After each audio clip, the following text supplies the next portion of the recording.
உலகெங்கும் வாழும் லகரம் டிவி நேயர்கள் அனைவருக்கும் வணக்கம். அனைத்து இந்திய அண்ணா திராவிட முன்னேற்ற கழகம் அந்த கட்சியினுடைய உறுப்பினர்கள் தொண்டர்கள் நம்ம லகரம் டிவி சேனலுக்கு தொடர்பு கொண்டு அவருடைய ஆதங்கத்தை அதிமுக ஒன்றுபட வேண்டும் என்ற ஆதங்கத்தை நம்மள்கிட்ட பல்வேறு மாவட்டங்கள்லேருந்து நம்ம தெரிவித்தாங்க. தென் மாவட்டங்கள்லேருந்து, கொங்கு மண்டலத்திலேருந்து, கிருஷ்ணகிரிலேருந்து, சென்னையிலேருந்து பல்வேறு மாவட்டங்களில் தொடர்ந்து தொண்டர்களுடைய குரல் பதிவை நம்ம வெளியிட்டிருந்தோம். இந்த குரல் பதிவை சைதை துரைசாமி, எம்ஜிஆருடைய செல்லப்பிள்ளை, எம்ஜிஆருடைய விசுவாசி, எப்படி செங்கோட்டையன் எப்படி எம்ஜிஆருடைய விசுவாசியோ எம்ஜிஆருடைய பக்தரோ அதே போல சைதை துரைசாமி அவர்கள் நம்ம லகரம் டிவி சேனலை அதிமுக தொண்டர்களுடைய குரல் பதிவை கேட்டிருக்காரு, லகரம் டிவியை பார்த்துருக்காரு அப்படிங்கிற ஒரு தகவல் நம்ம கேள்விப்பட்டோம். அதன் பிறகுதான் அவர் அதிமுக தொண்டர்கள் தன்னெழுச்சியாக வெகுண்டெழுந்து இந்த அளவுக்கு ஒரு சேனலுக்கு தொடர்ந்து பேட்டி கொடுத்து கொண்டு இருக்கிறார்கள் லகரம் டிவிக்கு அப்படிங்கிறத அவர் உணர்ந்து அதிமுக தொண்டர்கள் தன்னெழுச்சியாக வெகுண்டெழுந்திருக்கிறார் என்பதை உணர்ந்து அவருடைய பங்குக்கு அனைவரும் ஒன்றிணைய வேண்டும் அப்படிங்கிற ஒரு கருத்தை, ஒரு நோய் இருக்குது, அந்த நோயை குணப்படுத்துறதுக்கு மருந்து போடணும், ஊசி போடணும், தடுப்பூசி போடணுங்கிற பல்வேறு கருத்துக்களை நடுநிலையாக சொல்லியிருக்கார். நாமளும் அதுதான் சொல்கிறோம். எஸ்பி வேலுமணி, நத்தம் விஸ்வநாதன், தங்கமணி, இங்கே இருக்கக்கூடிய முன்னாள் அமைச்சர்களுடைய கோப்புகளெல்லாம் பாஜக கிட்ட போயிடுச்சு. அவங்க விமானம் வாங்கியிருக்காங்க, அதனால் மாட்டிக்கிட்டாங்க. அதனால் பாஜக கிட்ட கூட்டணிக்கு போக போகிறாங்க. கூட்டணிக்கு போகட்டும், எந்த கட்சிக்கு கூட்டணி போனாலும் பிரச்சனை இல்லை. இந்த கட்சிக்குன்னு அதிக வாக்கு வங்கி இருந்தால் எந்த கட்சியோடு கூட்டணி போனாலும் இவர்கள் தப்பித்துக் கொள்ளலாம், ஆட்சி அதிகாரத்துக்கு வரலாம், அல்லது எதிர்கட்சியாக வரலாம், அல்லது கட்சியை காப்பாற்றிக் கொள்ளலாம். ஆனால் போகிறவர்கள் போகட்டும், யாரும் இங்கே தேவையில்லை. எப்படி சீமான் எப்படி சொல்கிறார், போகிறவெல்லாம் போடா, இங்கே வந்தேன்னா அப்ரசண்டி மாதிரி பயிற்சி எடுத்துகிட்டு போடா அப்படிங்கிறார்கள். அது மாதிரி இல்லாமல் அனைவரையும் அரவணைத்து செல்லக்கூடிய ஒரு பக்குவ நிலை இருக்க வேண்டும். புரட்சித் தலைவர் எம்ஜிஆர் அவர்கள் யாரெல்லாம் பிரிஞ்சு போனாங்களோ முக்கிய தலைவர்கள் அவர்கள் வீட்டிற்கே சென்று அழைத்து கட்சியில் இணைத்து கொண்ட சம்பவம்லாம் நடந்திருக்கிறது என்று சொல்கிறார்கள். அப்போ அவரை விட பெரிய ஆளா இவர்களெல்லாம் ஒன்றாக இணைய வேண்டும். அம்மையார் சசிகலா, ஓ பன்னீர்செல்வம், எடப்பாடி பழனிசாமி, இந்த 3 பேரும், வேறு யாருமே வேணாம். இந்த 3 பேரும் ஒரு 5 நிமிடம் உட்கார்ந்து பேசுங்க அப்படிங்கிறத தொடர்ந்து 2 வருஷமாக நான் சொல்லிட்டு வரேன். இது நான் சொல்லக்கூடிய கருத்து இல்லை, அனைத்து இந்திய அண்ணா திராவிட முன்னேற்ற கழகத்தினுடைய தொண்டர்கள் சொல்லக்கூடிய கருத்து. நீங்கள் பாரதிய ஜனதா கட்சிக்கு 114 சீட்டு, 140 சீட்டு, 100 சீட்டுங்கிறது மாதிரிலாம் டிமாண்டு பேசுகிறீங்க. அந்த மாதிரியான ஒரு நிலை ஏற்பட்டால் பாஜக சைட்லேருந்து யாரெல்லாம் ஜெயிச்சாங்களோ அவங்களெல்லாம் கையில் வச்சுக்கிட்டு நிர்மலா சீதாராமனை துணை முதல்வராகவும், அண்ணாமலை போன்றவர்களை துணை முதல்வராகவும், நயினார் நாகேந்திரன் போன்றவர்களை துணை முதல்வராகவும் நியமித்து உங்களை நெருக்கடி கொடுத்து இந்த அனைத்து இந்திய அண்ணா திராவிட முன்னேற்ற கழகம் ஒரு கட்சியை பாரதிய ஜனதா கட்சி காலி செய்து விடுவார்கள். அதனாலே பாரதிய ஜனதா கட்சிக்கு எத்தனை சீட்டு வேண்டும்? டிடிவி தினகரன் அவர்கள் அனைத்து இந்திய அண்ணா திராவிட முன்னேற்ற கழகத்திலே மாநில பொருளாளராக இருந்தவர், எம்பியாக இருந்தவர். ஆகையினால அவர் ஒன்றும் உங்களுக்கு வேற்று கிரகத்திலேருந்து வந்தவர் கிடையாது. அவரும் தமிழ்குடி சாதியை சேர்ந்தவர், தமிழ்நாட்டை சேர்ந்தவர் தான். அதனால் அவரை தனியாக கூப்பிட்டு அழைத்து பேசி எடப்பாடி பழனிசாமி, அம்மையார் சசிகலா எல்லாம் உட்கார்ந்து பேசி டிடிவி தினகரனுக்கு 20 சீட்டா, 30 சீட்டா, 15 சீட்டா எதுவாக இருந்தாலும் அவங்களுக்கு அந்த சீட்டை தனிப்பட்ட முறையில் அந்தந்த கட்சிகளை கூப்பிட்டு கொடுங்க. பாஜகவுக்கு ஒரு 20 சீட்டு, அதுக்கு மேலே தாண்டவே கூடாது. 15 அதிகம் அப்படிங்கிறாங்க. மிஞ்சி போனால் அவங்க கொங்கு மண்டலத்தில் 4 சீட்டு ஜெயிக்கலாம். அந்த 4க்கு மேலே தாண்டாது. ஒருவேளை மாநில தலைவராக நயினார் நாகேந்திரனுக்கு கொடுத்தா தென் மண்டலத்தில் ஒரு 2 சீட்டு 3 சீட்டு வரலாம். தென் மண்டலத்தில் மொத்தம் 50 சீட்டுக்கு மேலே இருந்தாலும் நயினார் நாகேந்திரக்கே மாநில தலைவர் பதவி கொடுத்தாலும் 10 சீட்டு 7 சீட்டு வெற்றி பெறலாம் என்கிற கனவெல்லாம் ஒருபோதும் நடக்காது. அது ஒருபோதும் சாத்தியமில்லை. ஏனென்று சொன்னால் அனைத்து இந்திய அண்ணா திராவிட முன்னேற்ற கழகம் ஒரு கட்சி வீழ்ந்து போகக்கூடாது என்று சிறுபான்மையினர் மக்களாக இருக்கக்கூடிய கிறிஸ்தவர்களும் முஸ்லீம்களும் நினைக்கிறாங்க. பிஜேபி கூடயே கூட்டணி வச்சாலும் அதிமுக 160 தொகுதியில் போட்டிடுதா, அதில் நம்ம ஒரு 150 தொகுதிக்கு நம்ம ஓட்டு போடுவோம். அதிமுக ஆட்சி அதிகாரத்துக்கு வருது வரலங்கிறது அப்புறப்பட்ட விஷயம். ஆனால் அந்த கட்சிக்கு அதிமுகவுக்கு ஓட்டு போடுவோங்கிற ஒரு மனநிலைமைக்கு முஸ்லீம் கிறிஸ்தவர்களும் இருக்கிறார்கள். பாஜகவுக்கு ஓட்டு போட மாட்டாங்க, அது ஒரு விஷயம். ஏனென்று சொன்னால் இந்துக்களே பாரதிய ஜனதா கட்சியை ஏற்றுக்கொள்ளவில்லை. ஏனென்று சொன்னால் இவர்கள் இந்திய நாட்டிற்கு என்ன நல்லது செஞ்சாங்க?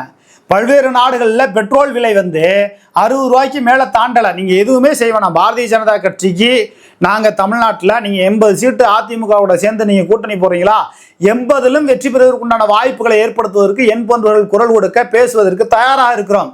நீங்கள் இந்தியா முழுக்க பெட்ரோல் டீசல் விலையை நீங்கள் 60 ரூபாய்க்கு கட்டுப்பாட்டுக்குள்ளே கொண்டு வாங்க.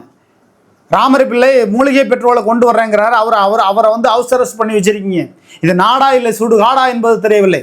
இந்த நாட்டிலே ஒரு கார் எடுக்கும்போது 80,000 70,000 சொல்லி சாலை வரி கட்டுறான். அதுபோக சுங்கச்சாவடிக்கு வரி கட்டுறான். அது மத்திய மாநில அரசுக்கு போகுது. அங்கே உள்ள லோக்கல் மந்திரி கிந்திரி எல்லாத்துக்கும் பணம் போகுது. அப்போ இந்த மக்களுடைய வரி பணத்தை சுரண்டுகிற போக்கைத்தான் மத்திய மாநில அரசு தொடர்ந்து செய்து கொண்டு இருக்கிறது.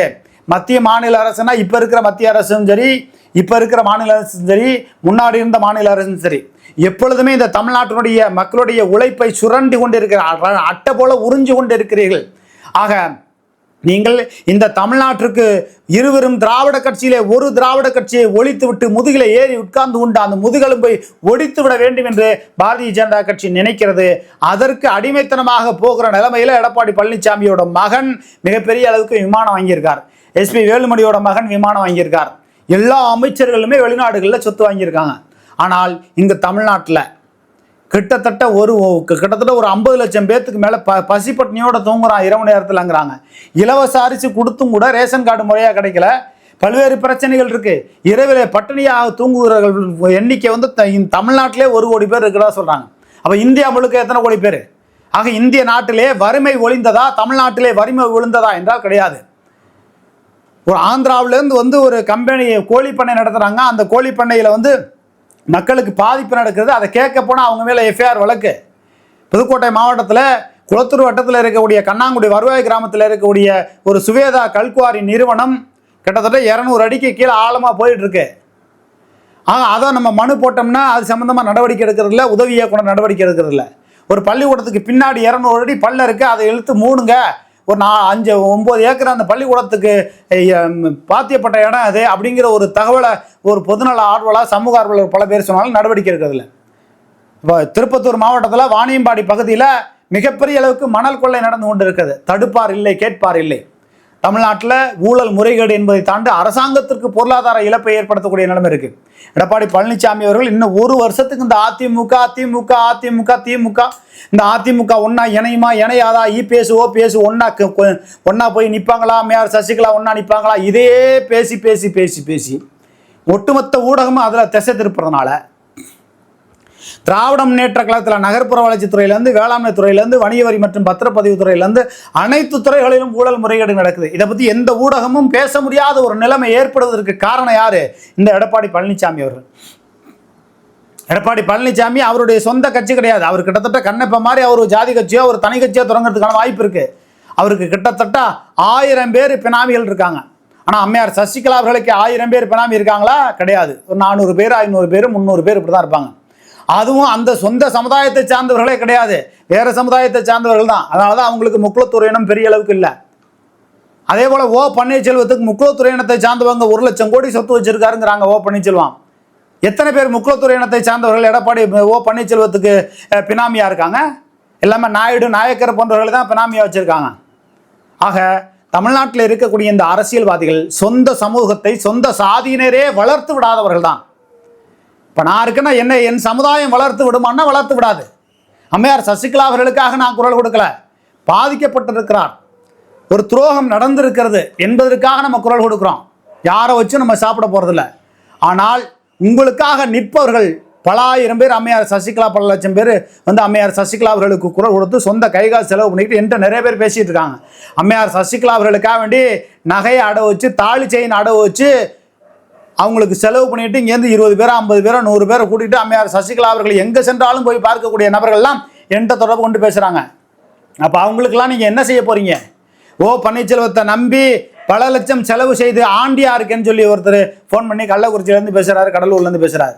அப்போ அம்மையார் சசிகலாவாக இருக்கட்டும் O பன்னீர்செல்வமாக இருக்கட்டும், நீங்கள் எல்லாம் ஒன்றா தான் இணைய போகிறீங்க. ஒரு விஷயம் ஏன்னா, இந்த பணத்தை நீங்கள் அவிச்சு திங்க முடியாது. செய்த பாவமும் செய்த வினையும் பின்னால் வந்து பிடரில் அடிக்கும். நீங்கள் ஒன்றும் பாவம் செய்யாதவர்களே கிடையாது.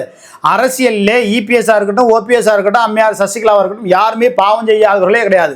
எல்லோருமே பாவம் செய்தவர்கள். பாவம் செய்தவர்களாக இருந்ததனால தான் நீங்கள் மனிதராக பிறந்திருக்கிறீர்கள்.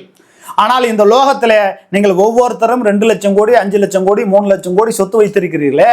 புரட்சித் தலைவர் எம்ஜிஆருடைய பெயர் இன்றைக்கு உலகம் முழுக்க அவர் மறைந்தாலும் அவருடைய பெயர் மறையாமல் இருக்கிறது சொன்னால் அவர் செய்த புண்ணியமும் அவர் போட்ட அன்னதானமும் தான் நிற்கிது. ஆனால் இப்ப இருக்கக்கூடிய அரசியல்வாதிகள் வெளிநாடுகளில் விமானம் வாங்கிக் கொள்கிறீர்கள். எடப்பாடி பழனிசாமியோட சம்பந்தி 7000 கோடி 8000 கோடிங்கிறாங்க. நினைச்சு பார்த்தாவே கிறுகிறுத்து போகுது. ஏன்னா ஆனால் இந்த ஊழல் முறைகேடுகள் எல்லாம் காரணம் காட்டி தான் பாரதிய ஜனதா கட்சி மிரட்டி இருக்கிறது என்று சொன்னால், அப்படி மிரட்டுவது ஒன்றும் தவறில்லை. ஆனால் அந்த 7,000 கோடி 8,000 கோடி சொத்தை இந்த மாநில அரசு கட்டுப்பாட்டுக்குள்ள கொண்டு வந்து ஒப்படைக்கணும். எந்த அமைச்சருடைய வீடுகளுக்கு ரைடு போறீங்களா, அந்த பணத்தை வந்து முறைப்படி அரசு கஜானால வைக்கிறீங்களா? தமிழ்நாட்டுடைய கடன் தொகை 10 லட்சம் கோடி. அந்த 10 லட்சம் கோடி கடன் யார் அடைக்கிறது? என் தலையில 3 லட்சம் ரூபா இருக்கு. ஒவ்வொருடைய தலையிலையும் 3 லட்சம் ரூபா கடன் இருக்கு. அப்ப இந்த கடனை யார் அடைக்கிறது? சுலபமா நீங்க ரிசர்வ் வங்கியில வந்து கடன் வாங்கி கொள்ளுகிறீர்கள் ஆட்சியாளர்கள். ஆனால் அந்த கடனை யார் அடைப்பது என்று சொன்னால் யாரும் அடைக்க போறதில்லை. பெட்ரோல் டீசல் விலை ஏறிக்கிட்டு இருக்கு. 1000 குற்றவாளிகள் தப்பித்தாலும் என்ன, ஒரு நிரபராதி தண்டிக்கப்படக்கூடாதுங்கிறீங்க. 1000 குற்றவாளியை தப்பிச்சுட்டு ஒரு நிரபராதியை தண்டிக்க விடாம இருக்கிறதுங்கிறது என்ன இருக்கு? 1000 பேர் தண்டிச்சாலும் தண்டிக்கணும். ஒரு நல்லவனுக்கு தண்டனை கிடைச்சாலும் பரவாயில்ல, 1000 குற்றவாளிக்கு தண்டனை கிடைக்கணும். நீதிமன்றத்துக்கு புறமே வாய்தான்னு போட்டு இழுக்கிறாங்க. எதுக்காண்டி அதை வாய்தா போட்டு இழுக்கிறாங்கன்னு நீதிபதிக்கே தெரியாது. அப்ப தமிழ்நாட்டிலும் சரி இந்தியாவிலும் சரி ஒட்டுமொத்த அரசியலமைப்பு சட்டங்களையும் மாற்ற வேண்டும். அப்படி தொடர்ந்து எல்லா வகையிலும் மக்கள் பாதிக்கப்படுகிறார்கள். ஒரு பக்கம் பார்த்தீங்கன்னா வருவாய்த்துறையில் மிகப்பெரிய அளவுக்கு ஊழல் முறைகேடுகள் நடந்து கொண்டு இருக்கிறது. அதனையெல்லாம் தட்டி கேட்க வேண்டும் என்று சொன்னால் இங்கு எடப்பாடி பழனிசாமி, பன்னீர்செல்வம், அம்மையார் சசிகலா இதை பற்றியே பேசிக்கிட்டு இருக்கிறது. இதை பற்றியே தான் நம்மளும் பேசிக்கிட்டு இருக்கோம். ஆனால் அப்பப்போ ஊழல் முறைகேடு செய்திகளையும் அந்தந்த செய்தியிலும் இடைச்சொருகளில் நம்ம ஊழல் முறைகேடு செய்திகளை நம்ம போடுறோம். இப்போ திருப்பத்தூர் மாவட்டத்தில் மணல் கொள்ளை அதிக அளவுக்கு நடந்து கொண்டு இருக்கிறது. அதை கேட்பார் இல்லை, தடுப்பார் இல்லை, பார்ப்பார் இல்லை. கம்யூனிஸ்டுக்காரர்கள் தமிழ்நாடு முழுக்க குரட்டை விட்டு கொண்டு இருக்கிறார்கள். அனைத்து இந்திய அண்ணா திராவிட முன்னேற்ற கழகம் ஒரு ஆட்சி நடந்தால் கம்யூனிஸ்ட் கட்சி கூட்டணியில் இருந்தாலும் கூட வெளியே வந்து மிகப்பெரிய அளவுக்கு 4 பேர் சேர்ந்துக்கிட்டு சமயபுரம் 4 ரோட்டில் போராட்டம் ஆர்ப்பாட்டம் பண்ணுவாங்க. இப்போ யாருமே கம்யூனிஸ்ட் கட்சியை சார்ந்தவர்கள் போராட்டம் ஆர்ப்பாட்டம் என்று செய்வதில்லை.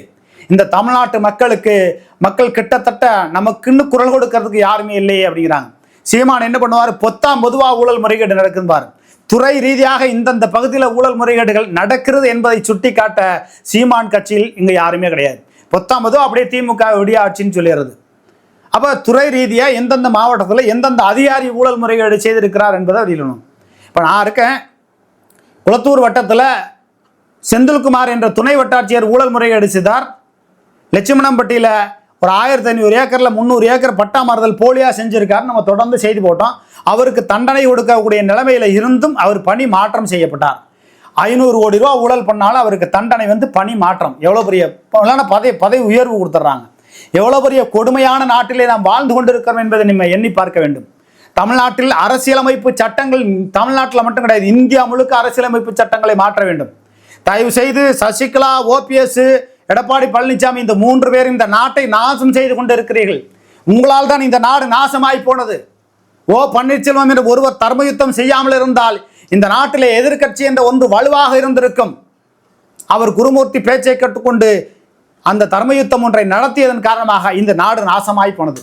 அனைத்து இந்திய அண்ணா திராவிட முன்னேற்ற கழகம் என்ற ஒட்டுமொத்த கட்சியினுடைய அழிவுக்கு காரணம், முதல் காரணமே பன்னீர்செல்வம் தான். 2வது காரணம் தான் எடப்பாடி பழனிசாமி. பன்னீர்செல்வம் அம்மையார் சசிகலாவையும் டிடிவி தினகரனையும் கட்சியை விட்டு நீக்கினால் உங்களுடைய ஆட்சி அதிகாரத்துக்கு நான் ஒத்துழைப்பு கொடுக்கிறேன் என்று சொன்னாரே. அம்மையார் ஜெயலலிதாவுடைய இறப்பிலே மர்மம் இருக்கிறது, வழக்கு போட வேண்டும் என்று சொன்னாரே. அதன் பிறகு பன்னீர்செல்வம் ஆதரவு கொடுத்தார். 4.5 ஆண்டு காலம் ஏழரை இல்லாத ஆட்சி செய்கிறேன் என்று உங்களுடைய ஆதரவாளர்கள் சொன்னார்களே. அப்படி இருக்கக்கூடிய அந்த ஆட்சி நடந்து கொண்டிருக்கிற காலகட்டத்தில் அம்மையார் சசிகலா அவர்களை சென்று ஏதேனும் ஒரு வக்கீலை வச்சு அவங்கள வாதாடி வெளியில் கொண்டு வந்திருக்கணும். அம்மையார் ஜெயலலிதா அவர்களுடைய சமாதியை பூட்டிட்டு அவங்கள உள்ள விடாமல் பண்ணினீங்களே. செய்த பாவமும் செய்த வினையும் பின்னால் வந்து அடிப்பது எங்கே அடிக்கிறது? உங்களுடைய மகன் ரூபத்தில் வந்து அடித்துக் கொண்டிருக்கிறது. இந்த அனைத்து இந்திய அண்ணா திராவிட முன்னேற்ற கழகம் என்ற ஒரு கட்சி ஒரு காலகட்டத்தில் ராஜீவ்காந்தி முழுங்க பார்த்தார். இப்பொழுது மோடியும் அமித்ஷாவும் இந்த அதிமுக என்ற கட்சியை விழுங்க பார்க்கிறார்கள். அனைத்து இந்திய அண்ணா திராவிட முன்னேற்ற கட்சியில் இருக்கக்கூடிய எடப்பாடி பழனிசாமி, பன்னீர்செல்வம், அம்மையார் சசிகலா, சைதை துரைசாமி, செங்கோட்டையன் போன்றவர்கள் உட்கார்ந்து நீங்க ஒரு 5 நிமிஷம் உட்கார்ந்து பேசுனீங்கன்னா இந்த அதிமுக என்ற கட்சி இருக்கும். இல்லை என்றால் நீதி கட்சின்னு ஒரு கட்சி இருந்துச்சு, திராவிட கழகம்னு ஒன்று இருந்துச்சு, அது அப்புறம் திமுகன்னு மாறினுச்சு, அதிமுக மாறினுச்சு. வரலாறு இப்படி பேசுவோம். நீதி கட்சின்னு ஒன்று இருந்துச்சுல, ஆட்சி அதிகாரத்தில் இருந்துச்சுல, அதுபோல அதிமுகன்னு ஒன்று இருந்துச்சு, ஆட்சி அதிகாரத்தில் இருந்துச்சு அப்படின்னு தான் நம்ம பேசக்கூடிய ஒரு நிலைமை ஏற்பட்டுவிடும். தயவு செய்து செங்கோட்டையனும் சைதை துரைசாமியும் முதல்ல சந்திச்சு பேசுங்க. அடுத்து அம்மையார் சசிகலாவை போய் சந்திச்சு பேசுங்க. சந்திச்சு பேசி இந்த கட்சியை இணைக்கிறதுக்கு உண்டான வேலையை பாருங்க. எடப்பாடி பழனிசாமி தலைமையிலே அனைத்து இந்திய அண்ணா திராவிட முன்னேற்ற கழகம் தேர்தலை சந்தித்தால் மிகப்பெரிய தோல்வியை சந்திக்கும் என்று தொடர்ந்து நான் 2 ஆண்டு காலமாக சொல்லி வருகிறேன். இதில் என்ன சொன்னாங்கன்னா, எடப்பாடி பழனிசாமி தரப்பு, எடப்பாடி பழனிசாமி மட்டும் ஆட்சி அதிகாரத்துக்கு வந்தார்னா முக்கியமான அமைச்சர்கள் இருக்காங்கல்ல, எஸ்பி வேலுமணி, சி.வி. சண்முகம், விஜயபாஸ்கரன், முக்கியமான அமைச்சர்கள்லாம் சொல்லிட்டாங்களாம், இவனை முதல்ல ரெங்கராஜ் பலாண்டார் தூக்கி குண்டர் சட்டத்தில் போடணும்னு. நீங்கள் அப்படியெல்லாம் ஆட்சி அதிகாரத்தில் அதிமுக இருந்த காலகட்டத்தில் பல பத்திரிகையாளர்களை நீங்கள் பந்தாடியதினால், சாத்தான்குளம் படுகொலை நடந்ததினால், துப்பாக்கிச்சூடு படுகொலை நடந்ததினால், பொள்ளாச்சி பாலியல் ரீதியான சம்பவம் நடந்ததினால், மிகப்பெரிய அளவுக்கு ஊழல் முறைகேடுகள் நெடுஞ்சாலைத்துறை, பொதுப்பணித்துறை, வணிக வரி மற்றும் பத்திரப்பதிவுத்துறை, வேளாண்மை துறை போன்ற துறைகளிலே ஊழல் முறைகேடுகளை நீங்கள் செய்ததினால் இன்றைக்கு எடப்பாடி பழனிசாமியோட மகன் அந்த பணத்தை எல்லாம் வச்சு வெளிநாட்டில் விமானம் வாங்குறாரு. எஸ்பி வேலுமணியோட மகன் விமானம் வாங்குறாரு. தங்கமணி வெளிநாட்டில் சொத்து வச்சிருக்காரு. இதையெல்லாம் கோப்புகளை எல்லாம் எடுத்து வச்சு தான் பாரதிய ஜனதா கட்சி ஒரே புடிமா பிடிச்சி உங்களை அமிக்கி நசிக்கிருச்சு. அதனால் அனைத்து இந்திய அண்ணா திராவிட முன்னேற்ற கழகம் நீ தப்பிப்பதற்கு வழியே கிடையாது. ஆனால் பாரதிய ஜனதா கட்சிக்கு ஒரு 15 சீட்லேருந்து 8 சீட் வரலையும் கொடுத்துட்டு மீதியெல்லாம் பிரித்து அதிமுக தலைமையிலான கூட்டணியாக இருக்கும். என்டிஏ கூட்டணி, தேசிய ஜனநாயக கூட்டணி ஆட்சி நடக்கும் என்று அமித்ஷா எந்த நினைப்புல, எந்த திமிரில் அவர் போடுறார்? அம்மையார் சசிகலா அவர்களை நீங்கள் சிந்தித்து பாருங்கள். அனைத்து இந்திய அண்ணா திராவிட முன்னேற்ற கழகத்தினுடைய ஒரு பொதுச் செயலாளர் மத்திய உள்துறை அமைச்சர் அவருடைய அலுவலகத்தில் போய், வீட்டிலேயே அலுவலகத்தில் போய் உட்காந்து கையை கட்டிட்டு நிற்கிறாங்களே, அவமானமே இல்லையா? இதனையெல்லாம் பார்த்து கொண்டு இன்னும் உங்களுக்கு ரோசம் வரவில்லையா? தயவு செய்து செங்கோட்டையனும் சைதை துரைசாமியும் 2 பேரும் சந்திச்சு பேசுங்க. பிஜேபி தான் உங்களை இணைச்சி வைக்கணும்னு. பிஜேபி இணைச்சி வச்சா அவன் ஒரு நேரத்தில் உங்கள் முதுகெலும்பை ஒடிச்சிருவான். அதனால அனைத்து இந்திய அண்ணா திராவிட முன்னேற்ற கழகத்தில் இருக்கக்கூடிய சைதை துரைசாமியும் செங்கோட்டையனும் இருவரும் சந்திச்சு பேசிட்டு, அடுத்து அம்மையார் சசிகலாவை சந்திச்சு பேசிட்டு, ஓபிஎஸ்சி இபிஎஸ்சி எல்லாத்தையும் கூப்பிட்டு வச்சு பேசி, கட்சியினுடைய தலைவராக அம்மையார் சசிகலாவும், பொதுச் செயலாளராக செங்கோட்டையன், ஏன்னா பொருளாளராக எடப்பாடி பழனிசாமி, அல்லது பொதுச் செயலாளராக எடப்பாடி பழனிசாமி, ஏதோ ஒரு உங்களுக்குள்ள ஒரு சுமூகமான ஒரு நிலைமையை ஏற்படுத்தி நீங்கள் பார்த்து பிஜேபிக்கு சீட்டு கொடுங்க. பிஜேபி உங்கள்கிட்ட மிரட்டி கேட்குற அளவுக்கு வச்சுக்காதீங்க. அப்படி மிரட்டி கேட்டு பண்ணினாங்கன்னா 2026 உங்கள் அதிமுக ஆட்சியாக இருக்காது. அது மிகப்பெரிய கொடூரமான ஆட்சியாக இருக்கும். அதுக்கு பதிலாக திமுகவே ஆட்சி அதிகாரத்துக்கு இருந்து விட்டு போகட்டுமே என்கிற ஒரு நிலைமையில மக்கள் வந்து விடார்கள். திமுக மேல மக்கள் மிகப்பெரிய வெறுப்புல இருக்கிறார்கள். தமிழ்நாடு முழுவதுமாக இருக்கக்கூடிய திமுகவில் இருக்கக்கூடிய அமைச்சர்களோட திமுகவில் இருக்கக்கூடிய மாவட்ட செயலாளர், ஒன்றிய செயலாளர் தான் கோடீஸ்வர பட்டியலில் இருக்காங்க. ஊழல் முறைகேடுகள் அதிக அளவுக்கு, நில மோசடி என்று பெரிய அளவுக்கு நடந்து கொண்டு இருக்கிறது திருச்சி மாவட்டத்தில். வைரமணி அமைச்சருக்கு லெவலுக்கு விட பெரிய அளவுக்கு சம்பாதிக்கிறார். திருச்சியில் இருக்கக்கூடிய வைரமணி இருக்காரு மாவட்ட செயலர், அமைச்சரை விட பெரிய அளவுக்கு சம்பாதிக்கிறார். அப்போ திராவிட முன்னேற்ற கழகத்துக்கு எந்த அளவுக்குலாம் கெட்ட பேர் இருக்கோ அதையெல்லாம் வச்சு அதிமுக ஒருங்கிணைந்த அதிமுகவாக இருந்தால் ஆட்சிக்கு வரலாம். இல்லை என்றால் மீண்டும் மோசமான ஆட்சி நிலைமையில் திமுக வந்துவிடும். திமுக நல்லாட்சி பண்ணணும்னா சாராய ஆலயம் விடணும், கள்ளுக்கடையை திறந்து விடணும், ஊழல் முறைகேடுகளை தடுக்கணும், சமூக குற்றங்களை தடுக்கணும், பல விஷயங்கள் இருக்கு. அதையெல்லாம் செய்தால் திமுக ஆட்சி அதிகாரத்துக்கு வருவதற்கான வாய்ப்புகள் இருக்கு. எது எப்படி பார்த்தாலும் அனைத்து இந்திய அண்ணா திராவிட முன்னேற்ற கழகம் ஒன்றுபட்டு நிற்கணும். செங்கோட்டையனும் சைதை துரைசாமி அவர்களும் சந்தித்து பேசினால், நேரடியாக சந்தித்து பேசினால், பாஜக தலையீடு இல்லாமல் சந்தித்து பேசினால் நிச்சயமாக ஒரு தீர்வு கிடைக்கும். அனைத்து இந்திய அண்ணா திராவிட முன்னேற்ற கழகம் ஒன்றுபட்டு நிற்கும். உங்களுடைய கருத்துக்களை லகரம் டிவி வாயிலாக நீங்கள் தெரிவிக்கணும்னா ஸ்க்ரீனில் நம்பர் வரும். அதிமுக தொண்டர்கள் உண்மையான நடுநிலையான கருத்துக்களை சொல்லுங்கள். நன்றி, வணக்கம்.